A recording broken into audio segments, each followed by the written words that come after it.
Hi, and welcome to another episode of Emerald Isle Vacation Home Specialist. I am your host, Dennis Rechkovsky. Some of you recognize me as the co-owner of Flip Flops Donuts, and some of you know me as your broker of real estate, who specializes in waterfront and waterview properties along the Crystal Coast, especially on boat banks and in my town of Emerald Isle, North Carolina. On this channel, you will find essential information from the inside scoops on buying and selling houses to how to live with the ocean, rivers, and sounds that define the Crystal Coast. Today's episode is all about that sexy subject, conventional residential septic systems. Whether you visit here occasionally or live here full time, getting to know about septic systems, how they work, and how they occasionally malfunction is a story worth telling. Before I begin, please subscribe to my video channel now or at the end of this episode. If you live in a single-family home or operate a small business in Carteret County, chances are very good that you have a septic system to receive and partially treat raw domestic sanitary wastewater. Coming from an urban area with centralized sewage treatment plants, one of my first questions when buying property here in Carteret County was, what is a septic system?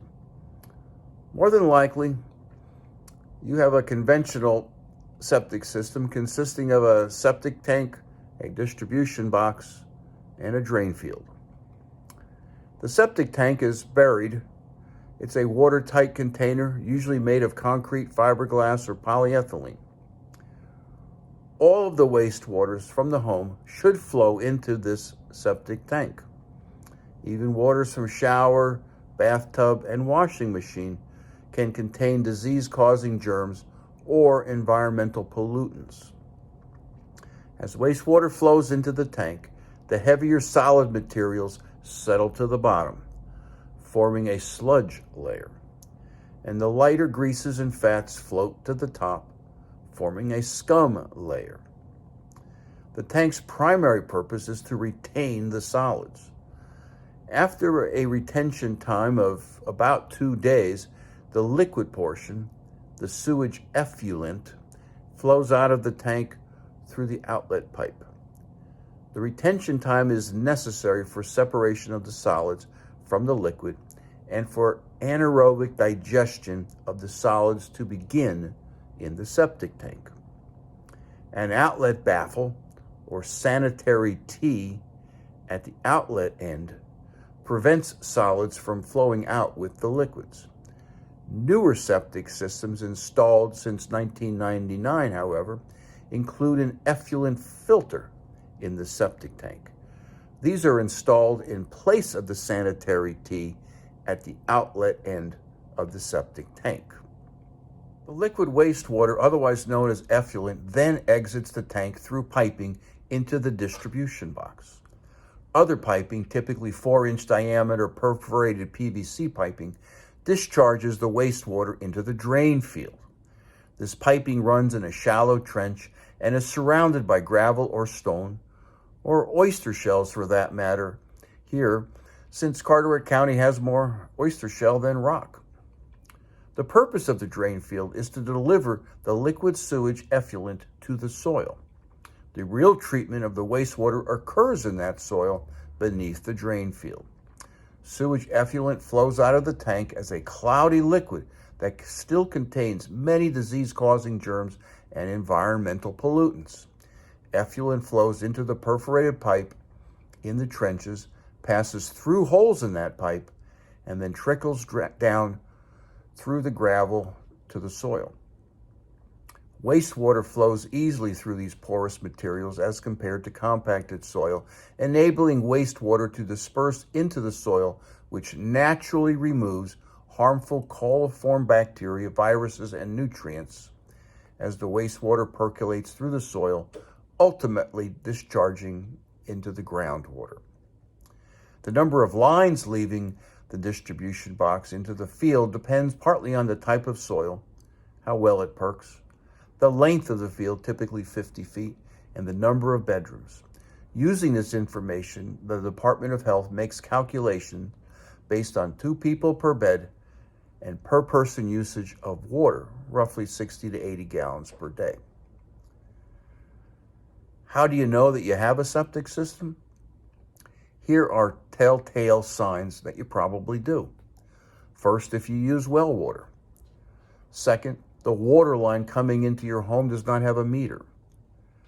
Third, you see a $0 sewer amount charged on your water bill or property tax bill. Fourth, your neighbors have septic systems.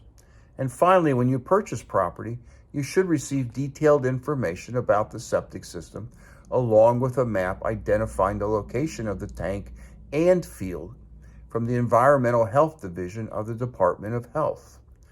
Provided, of course, the property is of recent vintage and proper permits were pulled when constructing said septic system.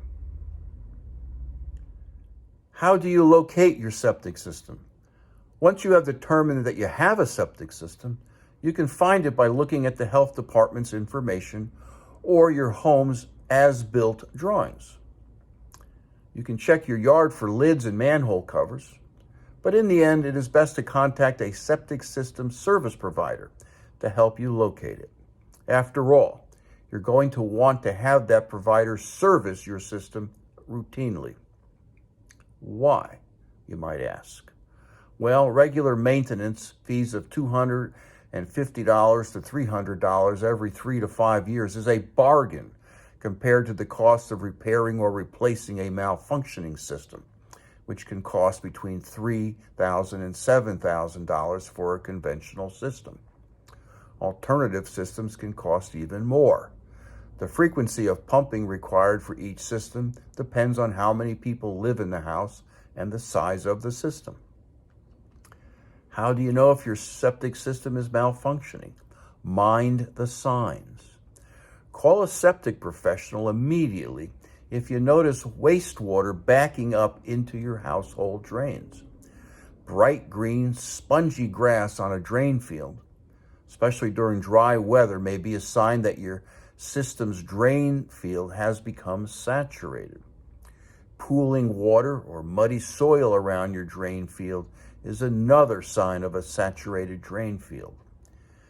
And you might detect a strong odor around the septic tank and drain field. Even with the best of maintenance, septic systems do not work forever. Tanks fail at the seams where the 2 pieces of concrete join. Here, new caulking is required. Fields saturate, which is why every septic system should have a repair drain field. You can expect your septic drain field to last anywhere from 10 to 30 years, depending on the level of care the septic system receives over its lifetime. A septic field can fail in the first year if it was not installed correctly for the slope, soil percolation, groundwater, and rock bed that was present at the time of construction. On the other hand, a septic drain field can last for years with no problems if the conditions around the field were assessed when planning for the drain field. But septic systems were not designed to accommodate grease from cooking, feminine products, and diapers. Large amounts of food from a garbage disposal and excessive washing of clothes can disturb the balance of microorganisms that are beneficial to the system functioning correctly. Heavy use of harsh cleaners, such as bleach and ammonia, can also cause drain system failure. How to keep your septic system healthy? Never park cars, boats, motorhomes, or any other vehicle on the drain field. This leads to compaction of the dirt, causing the septic to not drain properly. Inspect the drain field for tree roots that may have worked into the septic tank, causing leaks or obstruction to freely flowing wastewater. And finally, know that pipes in the drain field could collapse or fail for other factors and can cause the field not to drain. And that's where that septic technician's knowledge comes in. You will want to call a septic expert anytime you think you may have a septic system issue. You want a professional who has experience in diagnosing and repairing septic systems to help you protect this crucial investment. Correcting the problem before the drain fields fail can prolong the life of the entire system. An improperly maintained system will fail and cause untreated sewage to completely fill in the trenches and come out on top of the ground or back up into your home's plumbing system. Not a good thing either for your health or for your neighbors. To learn more about septic systems here along the Crystal Coast, subscribe to my newsletter by texting your email address to 919-308-2292, or sign up for my blog on my website, www.eihomesforsale.com, and subscribe to Emerald Isle Vacation Home Specialist on YouTube at the end of this video.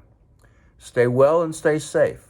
So come on down, please subscribe to my channel below, and definitely return next week to the same bat channel at the same bat time of 9 a.m. on Thursday for yet another episode of Emerald Isle Vacation Home Specialist.